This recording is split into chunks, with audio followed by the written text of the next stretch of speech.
Hi, welcome to ultimate answers. So ഇന്ന് നമ്മൾ SLCയിലെ കെമിസ്ട്രിയുടെ chapter 1 ആയിട്ടുള്ള പീരിയോഡിക് ടേബിളും ഇലക്ട്രോൺ വിന്യാസവും എന്ന ഭാഗത്തിലെ മുൻവർഷ ചോദ്യങ്ങളാണ് നമ്മൾ ഇന്ന് ഡിസ്കസ് ചെയ്യാനായിട്ട് പോകുന്നത്.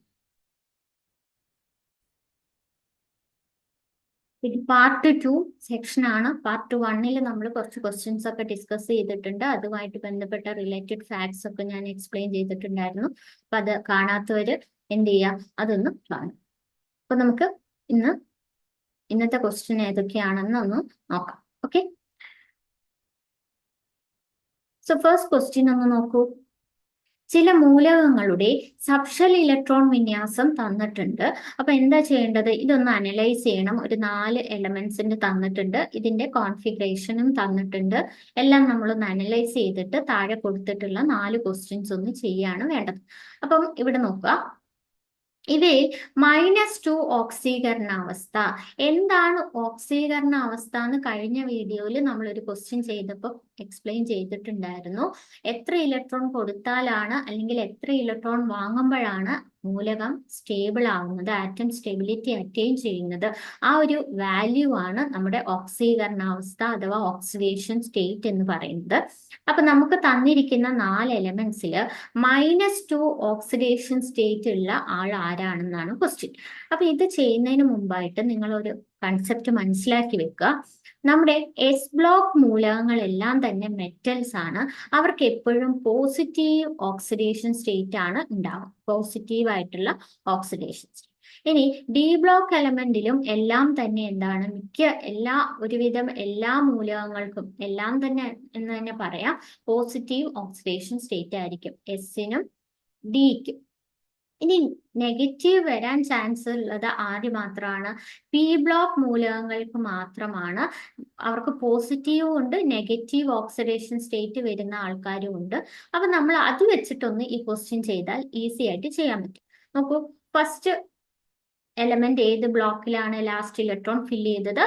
പി ബ്ലോക്ക് ആണ്. സോ ഇവര് പി ബ്ലോക്കിൽ വരും. അടുത്ത ആളും പി ബ്ലോക്കിൽ വരും.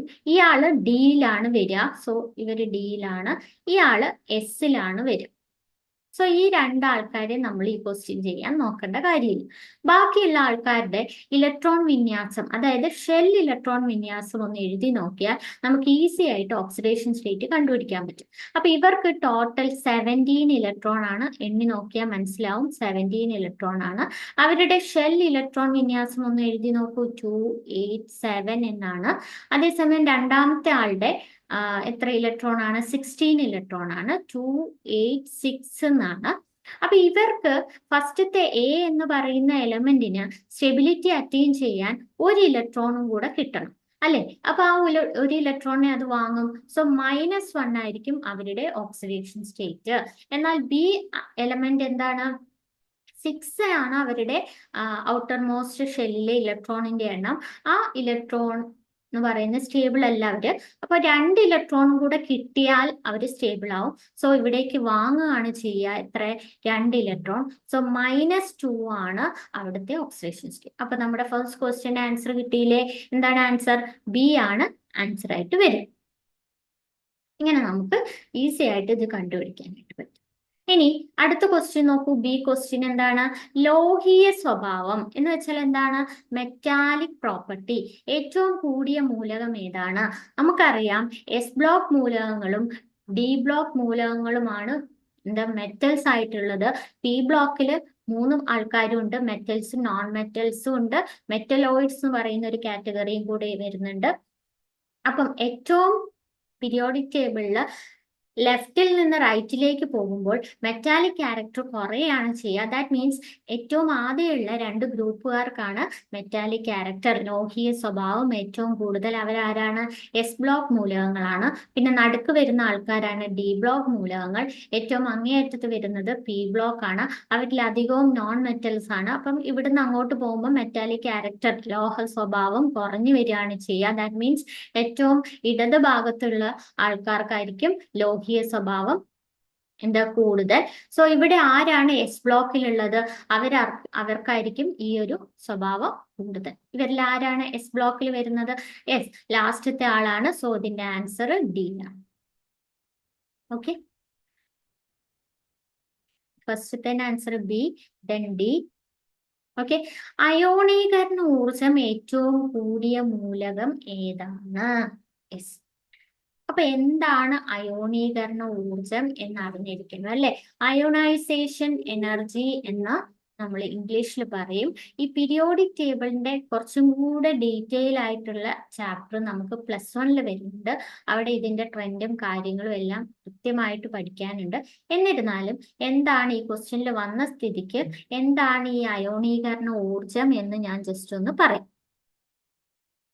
ഓക്കെ, അയോണീകരണ ഊർജം എന്ന് പറഞ്ഞാൽ നമുക്കറിയാം ഏതൊരു ആറ്റം എടുത്താലും അതിൻ്റെ ഏതോ ഷെല്ലിലെ ഇലക്ട്രോൺ ആണ് ഈ ഒരു ബോണ്ടിങ്ങിൽ പങ്കെടുക്കുക അല്ലെങ്കിൽ രാസപ്രവർത്തനത്തിൽ ഏർപ്പെടുന്ന ആൾക്കാർ ആരാണ്?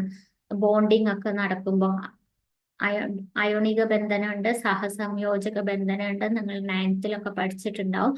അപ്പൊ അതിലൊക്കെ പങ്കെടുക്കുന്ന ഇലക്ട്രോൺ എന്ന് പറയുന്നത് ഏത് ഷെല്ലിലെയാണ്? ഷെല്ലുകളുണ്ട്, ഇലക്ട്രോൺസ് ഉണ്ടാവും.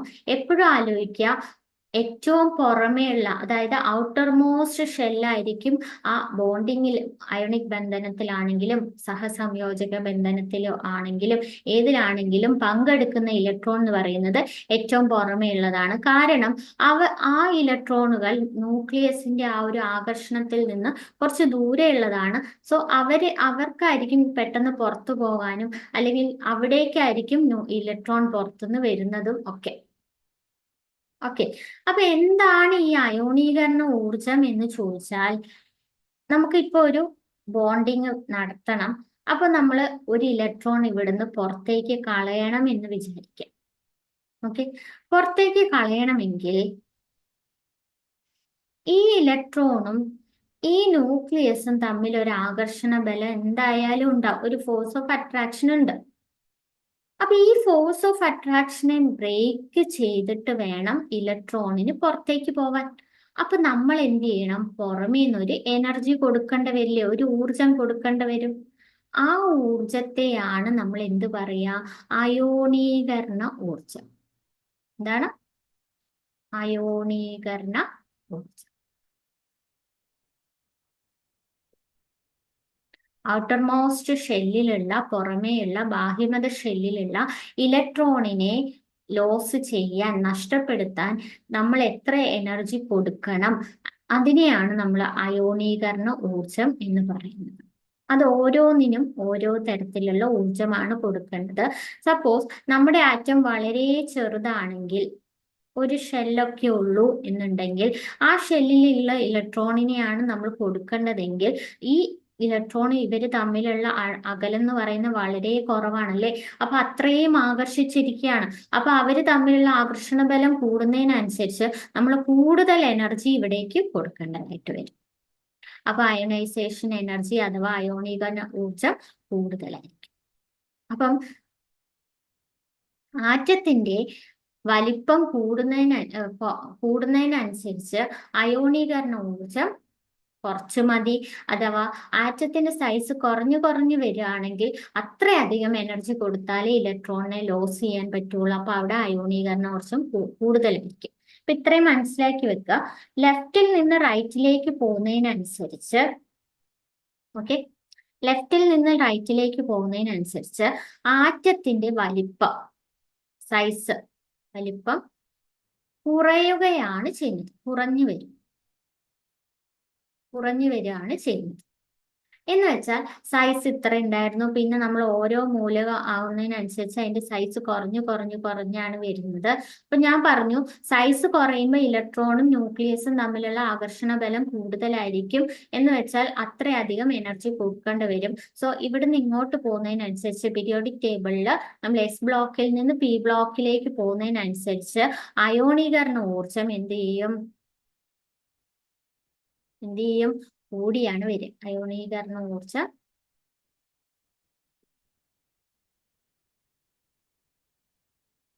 കൂടും. അപ്പൊ നോക്കുക, അപ്പൊ ഏറ്റവും അയോണീകരണ ഊർജം കുറവായിരിക്കും എസിലുള്ള ആൾക്കാർക്കും, പിന്നെ ഡിയിലുള്ളത്. അപ്പൊ ഇങ്ങനെ കൂടിയാണ് വരിക. പിന്നെ ഏറ്റവും കൂടുതൽ പിയിലുള്ള ആൾക്കാർ. പിയിലുള്ളതിൽ തന്നെ അങ്ങോട്ട് പോകുന്നതിനനുസരിച്ച് കൂടും. സോ നമ്മൾ ഇവിടെ നോക്കുകയാണെങ്കിൽ ഇത് പി ബ്ലോക്ക് ആണ്, ഇവർക്ക് കൂടുതൽ ആവാൻ ചാൻസ് ഉണ്ട്. ഇതും പി ബ്ലോക്ക് ആണ്, ഇത് ഡി ആണ്, ഇത് എസ് ബ്ലോക്കിലെ മൂലകമാണ്. അപ്പൊ ഇവർക്ക് രണ്ടുപേർക്ക് ഇവരെ രണ്ടുപേരെ അപേക്ഷിച്ച് കുറവായിരിക്കും. അപ്പൊ അത് നോക്കേണ്ട ആവശ്യമില്ല. നമ്മളോട് ചോദിച്ചത് കൂടിയത് ആർക്കാണെന്ന്. അപ്പൊ പിയിൽ തന്നെ ഇവര് 17ഉം ഇവര് 16ഉമാണ്. ദാറ്റ് മീൻസ് ഇവര് 16 കഴിഞ്ഞല്ലേ 17 വരുന്നത് അല്ലേ?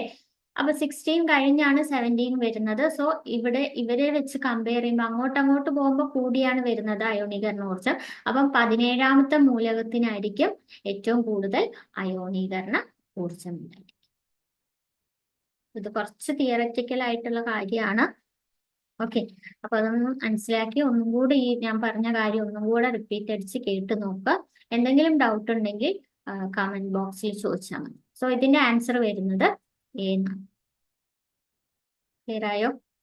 ഓക്കെ, പിന്നെ കൂടുതൽ എക്സ്പ്ലനേഷനും കാര്യങ്ങളും ഒക്കെ നിങ്ങൾക്ക് അടുത്ത 11th പഠിക്കാനുണ്ട് കേട്ടോ. അവിടെ കുറെ കാര്യങ്ങൾ എക്സ്ട്രാ ഇതിന്റെ കൂടെ പഠിക്കാനുണ്ട്. അപ്പൊ നമുക്ക് കുറച്ചും കൂടെ ക്ലിയർ ആവും. ഇത്രയും മനസ്സിലാക്കി വെച്ചാൽ മതി. സോ അടുത്ത ക്വസ്റ്റ്യൻ നോക്കൂ, ലാസ്റ്റ് ക്വസ്റ്റ്യൻ. എ ഡി എന്നീ മൂലകങ്ങൾ ചേർന്നുണ്ടാകുന്ന സംയുക്തത്തിന്റെ രാസസൂത്രം എഴുതാനാണ് പറഞ്ഞിരിക്കുന്നത്. A D. സോ നമുക്കതൊന്ന് എടുത്തെഴുതാം. എയുടെ അറ്റോമിക നമ്പർ എത്രയാണ് നോക്കൂ, 17 ആണ്. ഡിയുടെ അറ്റോമിക നമ്പർ എത്രയാണെന്ന് കൂട്ടി നോക്കൂ, 6, 4, 10, 20. ഓക്കെ, 20. അപ്പം ലാസ്റ്റ് ഷെല്ലിലെ ഇലക്ട്രോൺ ഡിയുടെ കേസിൽ 2 എണ്ണമാണ്. ആ 2 ഇലക്ട്രോണിനെ കൊടുത്തു കഴിഞ്ഞാൽ അവർ സ്റ്റേബിൾ ആയി. അപ്പൊ ഇവരുടെ ഡിയുടെ ഓക്സിഡേഷൻ നമ്പർ ആണ് നമ്മൾ ആദ്യം ഇത് ഒരു സംയുക്തം ഉണ്ടാക്കാൻ വേണ്ടിയിട്ട് നമ്മൾ തന്നിരിക്കുന്ന മൂലകങ്ങളുടെ ഓക്സിഡേഷൻ നമ്പർ കണ്ടുപിടിക്കണം. നമ്മൾ നേരത്തെ എയുടെ കണ്ടുപിടിച്ചിട്ടുണ്ടായിരുന്നു, -1 ആണ്. സോ മൈനസ് എന്നുള്ളത് അവിടെ വെച്ചാൽ മതി, മൈനസ് വേണ്ട, സൈൻ വേണ്ട, ആ നമ്പർ മാത്രം ഒന്ന് താഴെ എഴുതുക, ഓരോന്നിന്റെയും താഴെ എഴുതുക. ഡിയിലെ ലാസ്റ്റ് ഷെല്ലിൽ 2 ഇലക്ട്രോൺ ആണ്. സോ ആ 2 ഇലക്ട്രോൺ കൊടുത്താൽ ബാക്കിയുള്ളത് സ്റ്റേബിൾ ആയിട്ടുള്ള കോൺഫിഗറേഷൻ ആയിട്ട് മാറും. സോ അവിടെ 2 ആണ് വരും, ഓക്സിഡേഷൻ സ്റ്റേറ്റ് 2 ആണ് വരും. ഇനി എന്ത് ചെയ്യണം എന്ന് ചോദിച്ചാൽ ഇതൊന്ന് ക്രോസ് ചെയ്യും.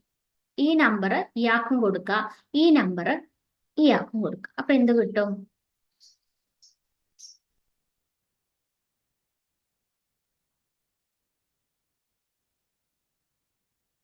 D A 2. A D2 നമുക്ക് ഏതാണ് മൂലകം എന്നൊന്നും ചോദിച്ചിട്ടില്ല, അതുകൊണ്ട് എങ്ങനെ വേണമെങ്കിലും എഴുതാം.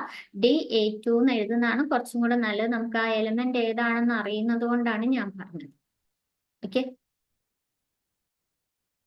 ഓക്കെ, അപ്പൊ ഇതാണ് ഈ ഒരു ഇതിന്റെ സംയുക്തത്തിന്റെ രാസസൂത്രം എന്ന് പറയുന്നത്. അപ്പൊ നമ്മൾ ആദ്യം എന്ത് ചെയ്യുക, ആ എലമെന്റിന്റെ മൂലകത്തിന്റെ അറ്റോമിക നമ്പർ എടുത്തെഴുതുക. അതിനുശേഷം രണ്ടിന്റെയും ഓക്സിഡേഷൻ നമ്പർ ഒന്ന് കണ്ടുപിടിക്കുക. അത് താഴെ എഴുതി ജസ്റ്റ് ഒന്ന് ക്രോസ് ചെയ്യുക നമ്മുടെ എലമെന്റ്, ആ ഒരു സംയുക്തം. ഓക്കെ, ഇത്രയാണ് ഈ ഒരു ക്വസ്റ്റ്യൻ വരുന്നത്. കുറച്ച് ലെങ്തി ക്വസ്റ്റ്യൻ ആണ്, കുറച്ച് മാർക്ക് കൂടുതലുള്ള ഭാഗമാണ്. അപ്പൊ ഇതൊന്നും കൂടെ ശ്രദ്ധിച്ച് പഠിക്കും. ഓക്കെ, സോ നമുക്ക് നെക്സ്റ്റ് ക്വസ്റ്റ്യനിലേക്ക് പോവാം. നെക്സ്റ്റ് ക്വസ്റ്റ്യൻ എന്ന് പറയുന്നത് നോക്കുക, അറ്റോമിക നമ്പർ 25 മൂലകം. സോ ഇവിടുത്തെ അറ്റോമിക നമ്പർ എത്രയാണ്? 25 ആണ്. അത് ഏതാണെന്നും തന്നിട്ടുണ്ട്, മാംഗനീസ് ആണെന്നും തന്നിട്ടുണ്ട്. മാംഗനീസ് 25. മാംഗനീസിന്റെ സബ്ഷെൽ ഇലക്ട്രോൺ വിന്യാസം എഴുതാം. എഴുതിക്കോളൂ. ഫസ്റ്റ് ക്വസ്റ്റ്യൻ എന്താണ്? അത് തന്നെ, 1s2, 2s2, 2p6, 3s2, 3p6, 3d അവിടെ എഴുതുക. ദെൻ 4s ഫില്ല് ചെയ്തതിന് ശേഷം എന്ത് ചെയ്യുക? 3d. ഇതാണ് മാംഗനീസിന്റെ കോൺഫിഗറേഷൻ. ഇനി MnO2ലെ പോസിറ്റീവ് അയോണിന്റെ സബ്ഷെൽ ഇലക്ട്രോൺ വിന്യാസം എഴുതുക. പോസിറ്റീവ് അയോണിന്റെ സബ്ഷെൽ ഇലക്ട്രോൺ വിന്യാസം എന്ന് വെച്ചാൽ എന്താണ് ഇവിടെ മീൻ ചെയ്യുന്നത്?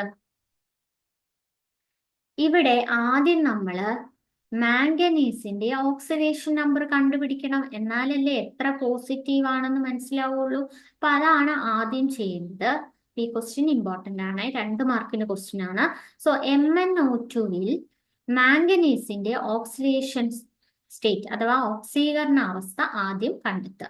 അതിനുവേണ്ടി ഓക്സിജന്റെ തന്നിട്ടുണ്ട് -2 എന്ന് നമ്മൾ നേരത്തെ ചെയ്തിരുന്നു, കഴിഞ്ഞ വീഡിയോയിൽ ചെയ്തിട്ടുണ്ടായിരുന്നു. അപ്പൊ നമുക്ക് അറിയാത്ത ആളുടെ എക്സ് കൊടുക്കുക, പ്ലസ് 2 ഓക്സിജൻ ഉണ്ട്, ഓരോന്നിന്റെയും -2 ഈക്വൽ ടു നെറ്റ് ചാർജ് ഒന്നും തന്നെ ഇല്ല, so 0. X plus -4 equal to 0. So x equal to +4. So Mn oxidation state എത്രയാണ്? +4 ആണ്. സോ ഇതിന്റെ ഓക്സിഡേഷൻ സ്റ്റേറ്റ് Mn+4 ആയിട്ടുള്ള ഇയാളുടെ സബ്ഷെൽ ഇലക്ട്രോൺ വിന്യാസമാണ് എഴുതാൻ പറഞ്ഞിട്ടുള്ളത്. അപ്പൊ അതെങ്ങനെ എഴുതാം നോക്കൂ, +4 ആണ് അല്ലെ. +4 മീൻസ് 4 ഇലക്ട്രോണിനെ കൊടുത്തു, അതാണ് കൺസെപ്റ്റ്. അപ്പൊ 4 ഇലക്ട്രോണിനെ എവിടുന്ന് കൊടുത്തു? നമ്മൾ എപ്പോഴും എന്തിനും ലാസ്റ്റ് ഷെല്ലിലെ ഇലക്ട്രോൺ ആണ് ആദ്യം കൊടുക്കേണ്ടത്, അതിനുശേഷമാണ് അതിനുള്ളിലുള്ള ഇലക്ട്രോണിനെ കൊടുക്കേണ്ടത്. ഓക്കെ, അപ്പൊ ഇവിടെ ലാസ്റ്റ് ഷെല്ലിലെ ഇലക്ട്രോൺ 2 എണ്ണം ഉണ്ട്, പിന്നെ 2 എണ്ണം ഇതിൽ നിന്ന് കൊടുക്കും. ഓക്കെ, ഒന്ന് എഴുതി നോക്കൂ.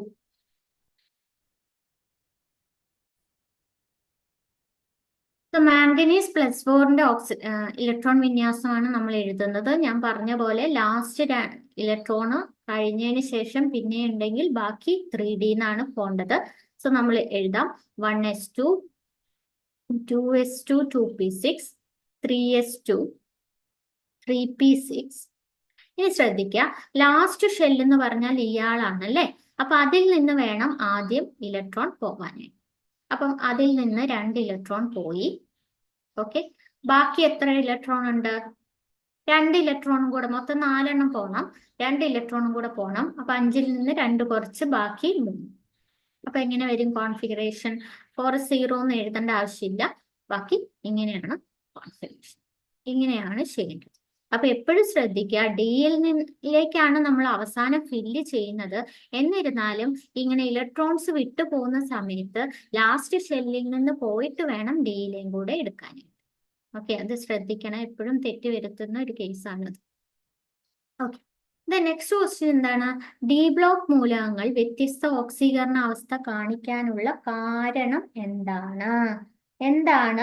എന്തുകൊണ്ടാണ് ഈ ഡി ബ്ലോക്ക് മൂലകങ്ങൾ വ്യത്യസ്ത ഓക്സീകരണ അവസ്ഥ കാണിക്കുന്നത് എന്നാണ് ക്വസ്റ്റ്യൻ. എന്തുകൊണ്ടായിരിക്കും?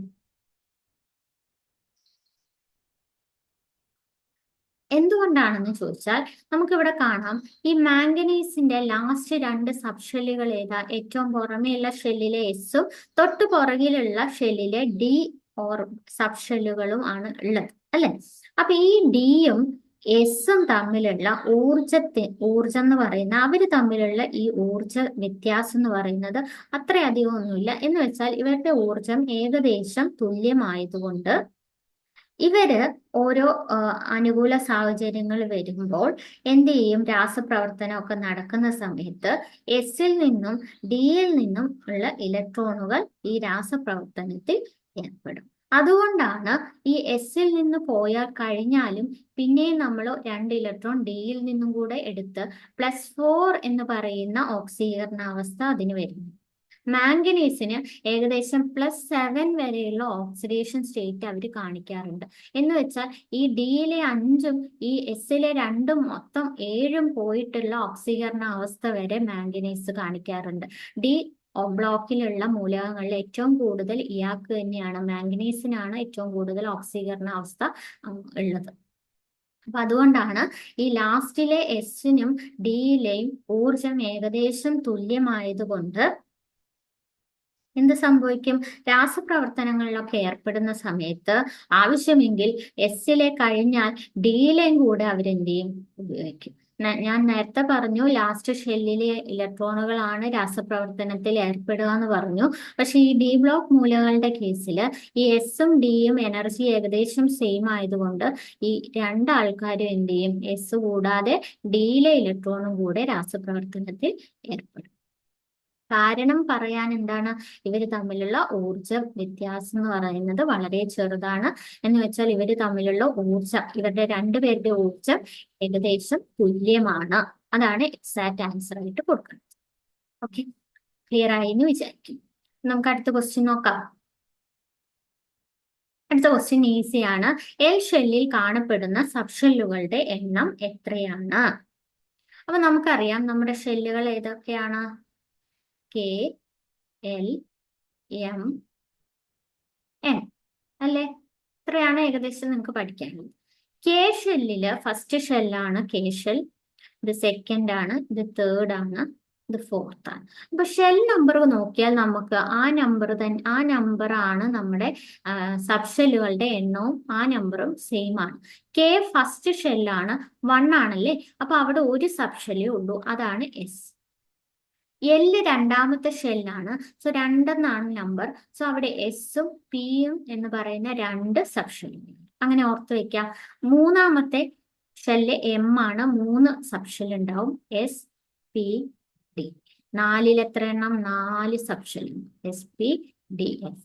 സബ്ഷെൽ എഴുതുമ്പോൾ എപ്പോഴും സ്മോൾ ലെറ്റർ യൂസ് ചെയ്യും. നമ്മുടെ ക്വസ്റ്റ്യൻ എന്താണ്? എല്ലില് എത്ര സബ്ഷെല്ലുകൾ ഉണ്ട്? രണ്ടാമത്തെ ഷെല്ലാണ്, സോ 2 സബ്ഷെൽ. അപ്പൊ നമ്മൾ ഇതിനെ റെപ്രസെന്റ് ചെയ്യുന്ന എങ്ങനെയാണ്? 2s, 2p രണ്ടാമത്തേതായുണ്ട്, ഇത് 1s, ഇത് 3s, 3p, 3d. അപ്പൊ ഇതിന്റെ കൂടെയുള്ള നമ്പർ എന്തിനെ സൂചിപ്പിക്കുന്നത്? ഷെൽ നമ്പറിന്. Okay, 4s, 4p, 4d, 4f. Okay, clear ആയി എന്ന് വിചാരിക്കുന്നു. അപ്പൊ ഇവിടുത്തെ ആൻസർ 2 ആണ്. Okay, so next question. Okay. നേരത്തെ ക്വസ്റ്റ്യൻ മാംഗനീസിന്റെ ക്വസ്റ്റ്യൻ നല്ലത്, വ്യത്യാസമുണ്ട്. നോക്കാം. വ്യത്യസ്ത ഓക്സീകരണ അവസ്ഥ കാണിക്കുന്ന മൂലകമാണ് മാംഗനീസ്. ഞാൻ പറഞ്ഞു ഒരുപാട് ഓക്സീകരണ അവസ്ഥ കാണിക്കുന്നുണ്ട്, +7 വരെ കാണിക്കുന്നുണ്ട്. സോ MnO2ൽ മാംഗനീസിന്റെ ഓക്സീകരണ അവസ്ഥ കണക്കാക്കുക. നമ്മൾ നേരത്തെ കണ്ടെത്തിയതാണ്, എന്നാലും ഞാൻ ഒന്നും കൂടെ പറയാം. MnO2. സോ അറിയാത്ത ആള് Mn ആണ്. So x + 2 × -2 which is equal to 0. So x is -4 = 0. So x equal to +4. So +4 Mn +4 ആണ് അവിടുത്തെ ഓക്സീകരണ അവസ്ഥ. ഓക്കെ, ഇനി അടുത്ത ക്വസ്റ്റ്യൻ. മാംഗനീസ് ഉൾപ്പെടുന്ന ബ്ലോക്കിലെ മൂലകങ്ങളുടെ ഏതെങ്കിലും ഒരു സവിശേഷത മതി. ബ്ലോക്ക് ഏതാണ്? മാംഗനീസിന്റെ മാംഗനീസ് ഡി ബ്ലോക്ക് മൂലകങ്ങളാണ്. അപ്പൊ ഡി ബ്ലോക്കിന്റെ ഒരുപാട് സവിശേഷതകൾ നമ്മൾ പഠിച്ചിട്ടുണ്ട്. ഏതെങ്കിലും ഒരെണ്ണം എഴുതാം. ഒന്ന് പറയാം, അവർ വ്യത്യസ്ത ഓക്സീകരണ അവസ്ഥ കാണിക്കുന്നുണ്ട്. അതുകൂടാതെ അവരുടെ സംയുക്തങ്ങളെല്ലാം നിറമുള്ള സംയുക്തങ്ങളാണ്. അങ്ങനെയുള്ള ഏതെങ്കിലും ഒരെണ്ണം എഴുതാം. ഓക്കെ, ക്ലിയർ ആയി എന്ന് വിചാരിക്കും. Next question. ഒരു മൂലകത്തിന്റെ അറ്റോമിക നമ്പർ 11 ആണ്, 11. ഈ മൂലകത്തിന്റെ സബ്ഷെൽ ഇലക്ട്രോൺ വിന്യാസം എഴുതുക. സോ ഈസിയാണ്. 1s2, 2s2, 2p6, 3s. ഈ മൂലകം സാധാരണ പ്രകടിപ്പിക്കുന്ന ഓക്സീകരണ അവസ്ഥ ഏതാണ് എന്നാണ് അടുത്ത ക്വസ്റ്റ്യൻ. നോക്കൂ, ലാസ്റ്റ് ഷെല്ലില് ഒരു ഇലക്ട്രോൺ ആണ്. സോ ആ ഇലക്ട്രോണിനെ കൊടുത്താൽ ബാക്കി 10 എന്ന് പറയുന്ന നിയോണിന്റെ കോൺഫിഗറേഷൻ ആണ് 10. നിയോൺ ആണ് 10. ബാക്കിയുള്ള സ്റ്റേബിൾ ആണ്, ഫുള്ളി ഫിൽഡ് ആണ് എല്ലാം. അപ്പം ഈ എസിലുള്ള ഈ ഒരു ഇലക്ട്രോൺ, 3sലുള്ള ഇലക്ട്രോൺ കൊടുത്താൽ എന്താവും? സ്റ്റേബിൾ ആവും. സോ അവിടെ +1 ഓക്സീകരണ അവസ്ഥയാണ് കാണിക്കുക. ഓക്കെ, ഇതൊക്കെ സിമ്പിൾ ആയിട്ടുള്ള കാര്യമാണ്. ഓക്കെ, നെക്സ്റ്റ് അയേണിന്റെ Fe. അയേണിന്റെ അറ്റോമിക നമ്പർ തന്നിട്ടുണ്ട്, 26 ആണ്. അയേണിന്റെ സബ്ഷെൽ ഇലക്ട്രോൺ വിന്യാസം എഴുതുക. ഈസിയാണ്, എഴുതി നോക്കൂ. 1s2, 2s2, 2p6, 3s2, 3p6, 3d എഴുതാം, 4s2, 3d6. Period number, group number എന്നിവ എഴുതുക. ഈ ക്വസ്റ്റ്യൻ എന്താണ്? Period number, group number. Period number ഞാൻ പറഞ്ഞു, ഷെൽ നമ്പർ തന്നെയാണ് പീരീഡ് നമ്പർ. എത്ര ഷെല്ലുണ്ട്? മാക്സിമം എത്രയുണ്ട്? 4 സോ 4 പീരീഡ് നമ്പർ.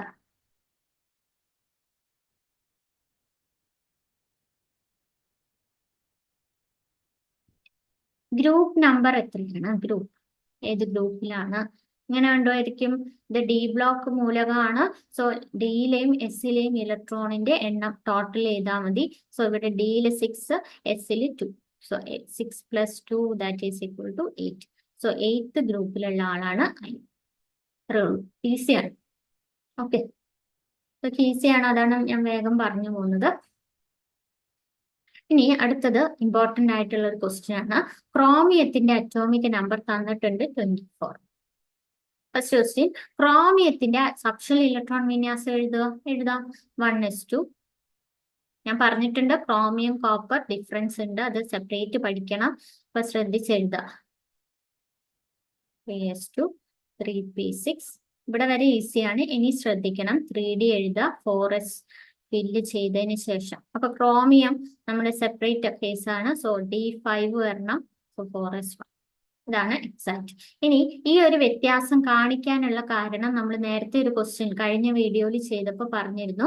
ഡിയുടെ കേസിൽ D5 D10 കോൺഫിഗറേഷൻ ആണ് ഏറ്റവും സ്ഥിരത കൈവരിച്ച ഒരു കോൺഫിഗറേഷൻ എന്ന് പറയുന്നത്. അപ്പൊ മൂലകങ്ങൾ എപ്പോഴും സ്ഥിരതയോടുകൂടി ഇരിക്കാനാണ് ഇഷ്ടപ്പെടുന്നത്. അപ്പൊ സ്ഥിരതയുള്ള കോൺഫിഗറേഷൻ ആയിട്ടാണ് അവരെപ്പോഴും നിലനിൽക്കുക. അതുകൊണ്ടാണ് D5 കോൺഫിഗറേഷൻ വന്നിട്ടുള്ളത്. അതാണ് ഇതിന്റെ റീസൺ ആയിട്ട്. 2 മാർക്കിന്റെ ക്വസ്റ്റ്യൻ ആണ് കേട്ടോ. ക്രോമിയം ഏത് ബ്ലോക്കിൽ പെടുന്നു? ഏത് ബ്ലോക്കിലാണ്? അവസാന ഇലക്ട്രോൺ ഡിയിലേക്കാണ് ഫില്ല് ചെയ്തത്. സോ ഡി ബ്ലോക്ക് മൂലകമാണ്. Okay okay okay next question നോക്കൂ. സബ്ഷൽ ഇലക്ട്രോൺ വിന്യാസം നൽകിയിട്ടുണ്ട്. ക്യൂ എന്ന മൂലകത്തിന്റെ അറ്റോമിക നമ്പർ എഴുതുക. ക്യൂ എന്ന മൂലകത്തിന്റെ അറ്റോമിക നമ്പർ.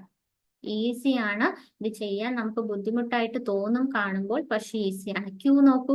ക്യൂ നിയോൺ ആണ് ബ്രാക്കറ്റില്. സോ നിയോണിന്റെ അറ്റോമിക നമ്പർ നമുക്കറിയാം, അത് 10 ആണ്. സോ 10 പ്ലസ് ബാക്കിയുള്ള ഇലക്ട്രോൺ എണ്ണി നോക്കുക. 6. 2 + 4 6. സോ ടോട്ടൽ എത്ര വരും? 16 ആണ് അവരുടെ അറ്റോമിക നമ്പർ. ഓക്കെ, അങ്ങനെയാണെങ്കിൽ പിയുടെ പറയൂ.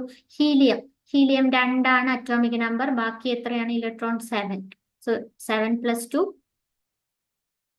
9. സോ ടോട്ടൽ 9 ആണ് അതിന്റെ അറ്റോമിക് നമ്പർ. അങ്ങനെയാണ് കണ്ടുപിടിക്കുന്നത് കേട്ടോ. ചോദിച്ചിട്ടില്ല, ഞാനൊരു എക്സാമ്പിൾ ആയിട്ട് പറഞ്ഞു എന്ന് മാത്രം. ഓക്കെ, ദെൻ ബി ക്വസ്റ്റ്യൻ എന്താണ്? ഇലക്ട്രോനെഗറ്റിവിറ്റി ഏറ്റവും കൂടിയ മൂലകം ഏത്? ശ്രദ്ധിക്കുക, ഇലക്ട്രോനെഗറ്റിവിറ്റി എന്ന് പറഞ്ഞു കഴിഞ്ഞാൽ 2 ആറ്റംസ് എ ബി എന്ന് പറയുന്ന ആറ്റം സഹസംയോജക ബന്ധനത്തിലാണ് ഏർപ്പെട്ട് ബോണ്ട് ഫോം ചെയ്തിട്ടുള്ളത് എങ്കിൽ, എന്ന് വെച്ചാൽ അവര് ഇലക്ട്രോണുകളെ പങ്കുവെച്ചിട്ടാണ് ബോണ്ട് ഫോം ചെയ്തിട്ടുള്ളത് എങ്കിൽ, ആ പങ്കുവെക്കുന്ന ഇലക്ട്രോൺ പെയറിനെ, ഇലക്ട്രോൺ ജോഡിയെ ഇതിൽ ഏതെങ്കിലും ഒരു ആറ്റം കൂടുതലായി ആകർഷിക്കുന്നുണ്ടെങ്കിൽ ആ ആറ്റത്തിന് എന്ത് കൂടുതലാണെന്ന് പറയാം? ഇലക്ട്രോനെഗറ്റിവിറ്റി കൂടുതലാണെന്ന് പറയാം. അപ്പൊ ആ ഒരു കഴിവിനെയാണ്, അതായത് പങ്കുവെക്കുന്ന ഇലക്ട്രോണിനെ എന്ത് ചെയ്യാണ്? കൂടുതലായി ആകർഷിക്കാനുള്ള ഈ ആറ്റത്തിന്റെ കഴിവിനെയാണ് ഇലക്ട്രോനെഗറ്റിവിറ്റി എന്ന് പറയുന്നത്. ഇലക്ട്രോനെഗറ്റിവിറ്റി. അപ്പൊ അത് ഏതിനാണ് ഏറ്റവും കൂടുതൽ? ഒരു കാര്യം മനസ്സിലാക്കി വെക്കുക. ലെഫ്റ്റിൽ നിന്ന് പീരിയോഡിക് ടേബിളിന്റെ എസ് ബ്ലോക്കിൽ നിന്ന്, ഫസ്റ്റ് ഗ്രൂപ്പിൽ നിന്ന് ലെഫ്റ്റിൽ നിന്ന് റൈറ്റിലേക്ക് പോകുന്നതിനനുസരിച്ച് ഇലക്ട്രോനെഗറ്റിവിറ്റി എന്ത് ചെയ്യും? കൂടിയാണ് വരിക. ഏറ്റവും കൂടുതൽ ഇലക്ട്രോനെഗറ്റിവിറ്റി ഉള്ള മൂലകം ഫ്ലൂറിൻ ആണ്. ഫ്ലൂറിൻ 9 ആണ്. അത് 17th ഗ്രൂപ്പിലെ ആളാണ്. അപ്പൊ പീരിയോഡിക് ടേബിളില് ഏറ്റവും ഇലക്ട്രോനെഗറ്റിവിറ്റി ആർക്കാ? ഫ്ലൂറിൻ ആണ്. അത് 17th ഗ്രൂപ്പിലാണ്. അപ്പൊ 17th ഗ്രൂപ്പിലുള്ള മൂലകങ്ങൾക്കാണ് ഏറ്റവും ഇലക്ട്രോനെഗറ്റിവിറ്റി കൂടുതൽ. കാരണം ലെഫ്റ്റിൽ നിന്ന് റൈറ്റിലേക്ക് പോകുന്നതിനനുസരിച്ച് എന്ത് കൂടുന്നുണ്ട്? ഇലക്ട്രോനെഗറ്റിവിറ്റി കൂടുന്നുണ്ട്. ഇത്രയും മനസ്സിലാക്കി വെക്കുക. ഇതിന്റെ കൂടുതൽ കാര്യങ്ങളൊക്കെ നിങ്ങൾ +1 പഠിക്കും. അപ്പം നോക്കാം. ഇപ്പോ പി എന്ന് പറയുന്ന മൂലകത്തിന്റെ അറ്റോമിക നമ്പർ എത്രയാണെന്നാണ് നമ്മൾ പഠിച്ചത്? ഇത് 2. So total 9. ഓക്കെ, ഇപ്പൊ തന്നെ നമുക്ക് ആൻസർ കിട്ടി. എന്നാലും ബാക്കിയുള്ളതിന്റെ ഇലക്ട്രോൺസും കൂടെ എണ്ണി നോക്കാം. ഇത് 16, ആർഗൺ 18 പ്ലസ് 20 27. ഇതാണെങ്കിൽ ആർഗൺ 18 19. ഇത് എസ് ബ്ലോക്ക് മൂലകമാണ്, ഇത് ഡി ആണ്, ഇത് രണ്ടും പി ബ്ലോക്ക് ആണ്. എന്നാലും നോക്കൂ, ഇത് 16 ആണല്ലേ, അപ്പോൾ 16th ഗ്രൂപ്പ് വരുന്നുള്ളൂ അവിടെ. 17th ഗ്രൂപ്പിലുള്ള ഫ്ലൂറിൻ ആണ്, ഏത് ഗ്രൂപ്പിലായിക്കോട്ടെ ഫ്ലൂറിൻ ആണ് എന്നുള്ളത് ഏറ്റവും കൂടുതൽ ഇലക്ട്രോനെഗറ്റിവിറ്റി എന്നുള്ളത് ഓർത്ത് വെക്കുക. സോ ഫ്ലൂറിൻ 9 ആണ് അറ്റോമിക് നമ്പർ. അപ്പൊ അതാണ് ഏറ്റവും കൂടുതൽ ഇലക്ട്രോനെഗറ്റിവിറ്റി ഉള്ള മൂലകം തന്നിരിക്കുന്നതിൽ. സോ പി ആണ് ഇവിടുത്തെ ആൻസർ. ഇനി ലോഹീയ സ്വഭാവം ഏറ്റവും കൂടിയത്, ഇതേ ക്വസ്റ്റ്യൻ നമ്മൾ വേറൊരു ക്വസ്റ്റ്യനിൽ ചെയ്തിട്ടുണ്ട്. ലോഹീയ സ്വഭാവം എന്ന് പറഞ്ഞാൽ ലെഫ്റ്റിൽ നിന്ന് റൈറ്റിലേക്ക് പോകുമ്പോൾ ലോഹീയ സ്വഭാവത്തിന് എന്താ സംഭവിക്കുക? മെറ്റാലിക് ക്യാരക്ടർ, ലോഹീയ സ്വഭാവം കുറയാണ് ചെയ്യുക. ദാറ്റ് മീൻസ് ഏറ്റവും ഇങ്ങേയറ്റത്തുള്ള എസ്സിലുള്ള ആൾക്കാർക്കായിരിക്കും ഏറ്റവും മെറ്റാലിക് ക്യാരക്ടർ കൂടുതൽ. ഇവിടെ ആരാണ് എസ്സിലുള്ളത്? എസ് എന്ന് പറയുന്ന ഈ ഒരു മൂലകം. സോ എസ് ആണ് അവിടുത്തെ ആൻസർ. ഓക്കെ, ഇനി അടുത്ത് നോക്കുക. ക്യു, എസ് എന്നീ മൂലകങ്ങൾ ചേർന്നുണ്ടാകുന്ന സംയുക്തത്തിന്റെ രാസസൂത്രം കണ്ടെത്തുക. ഇത് നമ്മൾ ചെയ്തിരുന്നു, ഇതേപോലെയുള്ള ഒരു ക്വസ്റ്റ്യൻ. അപ്പൊ ആദ്യം എന്ത് എഴുതണം എന്ന് ഞാൻ പറഞ്ഞു. ക്യൂവിന്റെയും എസിന്റെയും ആറ്റോമിക് നമ്പർ എഴുതുക. ക്യൂയുടെ 16 ആണ്, എസിന്റെ എത്രയാണ്? 19 ആണ്. ഓക്കെ, ക്യൂ എന്ന് പറയുന്നത് എത്ര ഇലക്ട്രോൺ നഷ്ടപ്പെടുത്തിയാലാണ് അവർക്ക് നഷ്ടപ്പെടുത്തിയാൽ അല്ലെങ്കിൽ കിട്ടിയാലാണ് സ്റ്റെബിലിറ്റി കിട്ടുക? ലാസ്റ്റിലേക്ക് നോക്കുക, ലാസ്റ്റ് ഷെല്ലിലേക്ക് മൊത്തം 6 ഇലക്ട്രോൺ ഉണ്ട്. 2 ഇലക്ട്രോണും കൂടെ കിട്ടിയാൽ അവർക്ക് എന്താവും? സ്റ്റേബിൾ ആവും. സോ അവിടുത്തെ ഓക്സിഡേഷൻ സ്റ്റേറ്റ് -2 ആണ്. മൈനസ് നമുക്ക് ഇവിടെ വേണ്ട, നമ്പർ മാത്രം എഴുതാം, ക്യൂവിന്റെ 2. ഇനി അടുത്ത നോക്കൂ, എസ്സിലെ ലാസ്റ്റ് ഷെല്ലിലുള്ള 1 ഇലക്ട്രോൺ ആണ്. ആ 1 ഇലക്ട്രോണിനെ അങ്ങ് കൊടുത്താൽ അവര് സ്റ്റേബിൾ ആയി. സോ 1. ഇനി ക്രോസ്, അപ്പൊ എന്ത് കിട്ടും? ക്യൂ. അപ്പൊ ഇങ്ങനെ എഴുതാം. ഇനി ഇതിന്റെ യഥാർത്ഥ രൂപം എന്ന് പറയുന്നത് S2Q ആണ്. അത് നമ്മൾ മെറ്റാലിക് ക്യാരക്ടർ ഒക്കെ വെച്ചിട്ടാണ് ഈ രീതിയിൽ എഴുതുന്നത്. നിങ്ങൾ ജസ്റ്റ് ഇങ്ങനെ എഴുതിയാലും കറക്റ്റ് ആയിട്ട് മാർക്ക് കിട്ടും കേട്ടോ. ഓക്കെ, അപ്പൊ ഇങ്ങനെയാണ് നമ്മൾ ആ ഒരു സംയുക്തത്തിന്റെ രൂപം, രാസസൂത്രം എഴുതേണ്ടത് കറക്റ്റ് ആയിട്ട് എഴുതി, എണ്ണവും കാര്യങ്ങളും ഒക്കെ കറക്റ്റ് കൊടുക്കാം. ക്ലിയർ ആയി എന്ന് വിചാരിക്കും. ഇത് കുറച്ച് വലിയ ക്വസ്റ്റ്യൻ ആണ്, 4 മാർക്കോളം വരുന്നുണ്ട് ക്വസ്റ്റ്യൻ.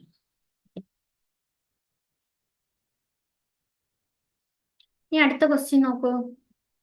എഫ് സബ്ഷെല്ലിൽ ഉൾക്കൊള്ളാവുന്ന പരമാവധി ഇലക്ട്രോണുകളുടെ എണ്ണം എത്രയാണ്? ഓക്കെ, അപ്പൊ നമുക്ക് ഓരോ സബ്ഷെല്ലിലും എത്ര ഇലക്ട്രോൺ കൊള്ളും എന്നുള്ളത് കറക്റ്റ് പഠിച്ചു വെക്കണം.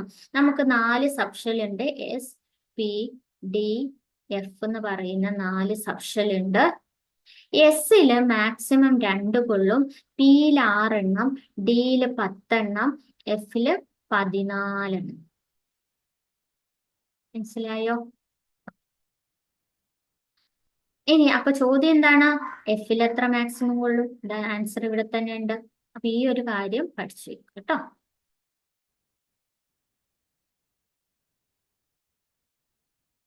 ഇനി അടുത്ത് നോക്കൂ. താഴെ തന്നിരിക്കുന്നവയിൽ ക്രോമിയത്തിന്റെ ശരിയായ സബ്ഷെൽ ഇലക്ട്രോൺ, ഒരുപാട് തവണ ഇപ്പൊ നമ്മൾ ക്രോമിയത്തിന്റെ കേസ് പഠിച്ചു. ഏതാണ് കറക്റ്റ്? ഇതാണ്, D5 ആണ്. എന്തുകൊണ്ടാണ്? D5 D10 കോൺഫിഗറേഷൻ ആണ്. ഡി സബ്ഷെല്ലിന്റെ കേസിൽ ഏറ്റവും സ്റ്റേബിൾ ആയിട്ടുള്ളത്, സ്ഥിരതയുള്ളത്. അതുകൊണ്ടാണ് ഈ ഒരു സബ്ഷെൽ ഇലക്ട്രോൺ വിന്യാസം തെരഞ്ഞെടുത്തത്. ഓക്കെ,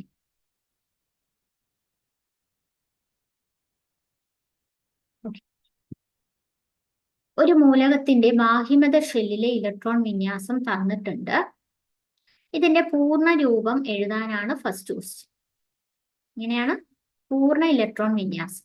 അപ്പൊ തന്നിരിക്കുന്ന എന്താണ്? 3d5 4s2 എന്നാണ്.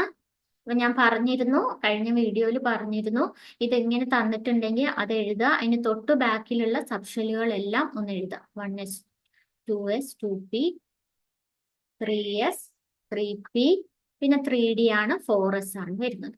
ബാക്കി എല്ലാം ഒന്ന് കംപ്ലീറ്റ് ആയിട്ട് ഫിൽ ചെയ്ത് കൊടുക്കും. മാക്സിമം എത്രയാണോ അത് കൊടുക്കും. കഴിഞ്ഞു. ഇത്രയേ ഉള്ളൂ. ഇതാണ് ഫസ്റ്റ് ക്വസ്റ്റ്യൻ ആൻസർ. ഈ മൂലകത്തിന്റെ അറ്റോമിക് നമ്പർ മൊത്തം ഇലക്ട്രോൺ ഒന്ന് എണ്ണിയാൽ മതി. എത്രയാണ്? 18 20 20. പീരീഡും ബ്ലോക്കും. ഏതാണ് ബ്ലോക്ക് വരുന്നത്? ഈസിയിലെ ലാസ്റ്റ് ഇലക്ട്രോൺ ഡിയിലാണ് ഫിൽ ചെയ്യുന്നത്. So D block. Then period ഏതാണ്? എത്ര ഷെൽ ഉണ്ട് നോക്കിയാൽ മതി. 4. ഓക്കെ. ദെൻ ഈ മൂലകം വ്യത്യസ്ത ഓക്സീകരണാവസ്ഥ കാണിക്കുന്നു. കാരണം എന്താണ്? അതിന്റെ കാരണം നമ്മൾ പറഞ്ഞിരുന്നു കഴിഞ്ഞ ക്ലാസ്സിൽ. ഇത് മാംഗനീസിന്റെ ഇലക്ട്രോൺ വിന്യാസമാണ്. 25 എന്ന് പറയുന്നത് മാംഗനീസ് ആണ്. അതിന് കുറെ ഓക്സീകരണാവസ്ഥകൾ ഉണ്ട്. കാരണം ഡിയിലെയും മൊത്തത്തിലെ ഡി ബ്ലോക്ക് മൂലകങ്ങൾ വ്യത്യസ്ത ഓക്സീകരണാവസ്ഥ കാണിക്കാൻ കാരണം ലാസ്റ്റ് എസും ഡിയും തമ്മിലുള്ള എനർജിയുടെ വ്യത്യാസം, ഊർജ വ്യത്യാസം വളരെ കുറവാണ്. എന്ന് വെച്ചാൽ ഡിയുടെയും എസിന്റെയും ഊർജം ഏകദേശം തുല്യമാണ്. ഏകദേശം, മൊത്തത്തിൽ തുല്യമാണെന്നല്ല, ഏകദേശം തുല്യമാണ്. അതുകൊണ്ട് തന്നെ രാസപ്രവർത്തനത്തിൽ എസ് പങ്കെടുക്കും. ഇനിയും ഇലക്ട്രോൺ ആവശ്യമാണെങ്കിൽ ഡിയിലെ ഇലക്ട്രോണും കൂടെ രാസപ്രവർത്തനത്തിൽ. പ്രധാന കാരണം ഇവർ തമ്മിലുള്ള ഊർജം ഏകദേശം തുല്യമാണ്. അതാണ് ഈ ഡിയുടെ ആൻസർ. ക്ലിയർ ആയി എന്ന് വിചാരിക്കും.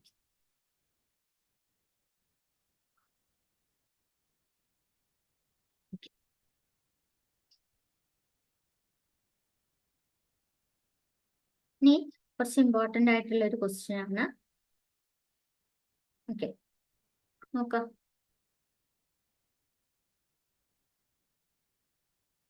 അയേണിന്റെ 2 ക്ലോറൈഡുകളുടെ പേരും രാസസൂത്രവും നൽകിയിട്ടുണ്ട്.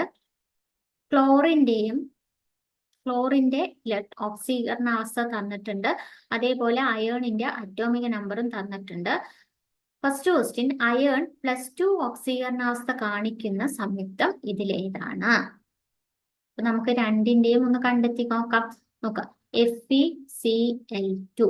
സോ Feയുടെ നമുക്കറിയില്ല. X+ ക്ലോറിൻ ആണെങ്കിൽ 2 ഉണ്ട്. × -1 ആണ് ഓക്സീകരണാവസ്ഥ 0. സോ X + ദെൻ FeCl3 അതേപോലെ ചെയ്ത് നോക്കാം. X + 3 ക്ലോറിൻ ഉണ്ട് × -1 = 0. So X +3. First question answer ഇപ്പൊ തന്നെ കിട്ടി. +2 ഓക്സീകരണാവസ്ഥ കാണിക്കുന്ന ആളാരാണ്? FeCl2. ദെൻ Fe3+ അയോണിന്റെ സബ്ഷെൽ ഇലക്ട്രോൺ വിന്യാസം എഴുതുക. അപ്പൊ ബി ക്വസ്റ്റ്യന്റെ ആൻസർ നമുക്ക് എഴുതാം. ഫസ്റ്റ് Feയുടെ 26ന്റെ അയോൺ 26ന്റെ ഇലക്ട്രോൺ വിന്യാസം എഴുതുക.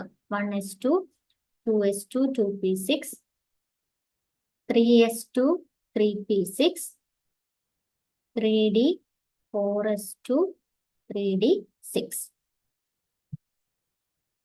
ഓക്കെ, ഇനി Fe3+ ആണ് ചോദിച്ചത്. സോ 3 ഇലക്ട്രോൺസ് വിട്ടുകൊടുക്കണം. അപ്പൊ ആദ്യം 2 ഇലക്ട്രോൺ ഇതിൽ നിന്ന് പോവും, 1 ഇലക്ട്രോൺ ഇതിൽ നിന്ന് പോകും. So 1s2 2s2 2p6 3s2 3p6 3d. ഇതാണ് ആൻസർ. ഇനി അയൺ വ്യത്യസ്ത ഓക്സീകരണാവസ്ഥ കാണിക്കാൻ എന്തായിരിക്കും കാരണം? എന്തുകൊണ്ടാ? അയൺ എന്ന് പറയുന്നത് ഒരു ഡി ബ്ലോക്ക് മൂലകമാണ്. പിന്നെ എന്തും കൂടെ എഴുതണം. ഡി ബ്ലോക്ക് മൂലകങ്ങളില് ഡിയുടെയും എസിന്റെയും ഊർജം ഏകദേശം തുല്യമാണ്. അതുകൊണ്ട് അവരിൽ രണ്ടുപേരിലുമുള്ള ഇലക്ട്രോൺസ് എന്തിൽ പങ്കെടുക്കും? രാസപ്രവർത്തനത്തിൽ പങ്കെടുക്കും. അപ്പൊ ഇത്രയുമാണ് ഈ ഒരു ക്വസ്റ്റ്യന്റെ ആൻസർ ആയിട്ട് വരും. ക്ലിയർ ആയി എന്ന് വിചാരിക്കും. സോ ഇന്ന് ഇത്രയുമാണ് നമ്മൾ ഈ ഒരു ക്ലാസ്സിൽ പറയാൻ തീരുമാനിച്ചിരുന്നത്. അപ്പം ഇത്രയും ക്വസ്റ്റ്യൻസ് നിങ്ങളൊന്നും കൂടെ റിപ്പീറ്റ് ചെയ്ത് നോക്കുക. അപ്പൊ ഇനിയും കുറച്ചും കൂടെ ക്വസ്റ്റ്യൻസ് ഉണ്ട്. അത് നമ്മൾ നെക്സ്റ്റ് വീഡിയോയിൽ ചെയ്യുന്നതായിരിക്കും. അപ്പൊ 2 വീഡിയോസും എല്ലാവരും ഒന്ന് കാണാം. നിങ്ങളുടെ ഫ്രണ്ട്സിനൊക്കെ ഒന്ന് ഷെയർ ചെയ്യുക. എന്തെങ്കിലും ഡൗട്ട് ഉണ്ടെങ്കിൽ കമന്റ് ബോക്സിൽ നോക്കുക. ഈ ഒരു ക്വസ്റ്റ്യൻസിന്റെ PDF ഫോർമാറ്റ്, അതായത് ആൻസേഴ്സ് ഇല്ലാതെ ജസ്റ്റ് ക്വസ്റ്റ്യൻസ് മാത്രമുള്ള ഒരു PDF ഞാൻ ഈ ഒരു വീഡിയോയുടെ താഴെയുള്ള ഡിസ്ക്രിപ്ഷനിൽ കൊടുക്കുന്നതായിരിക്കും. അപ്പൊ നിങ്ങൾ എന്ത് ചെയ്യുക, പാഠം ഒന്നും കൂടെ പഠിച്ചതിന് ശേഷം എക്സാമിന് തലേന്നൊക്കെ ഒന്ന് ചെയ്ത് നോക്കാം. ഓക്കെ, സോ എല്ലാവരും ഒന്ന് ചാനൽ സബ്സ്ക്രൈബ് ചെയ്യണം, മാക്സിമം ഷെയർ ചെയ്ത് സപ്പോർട്ട് ചെയ്യും.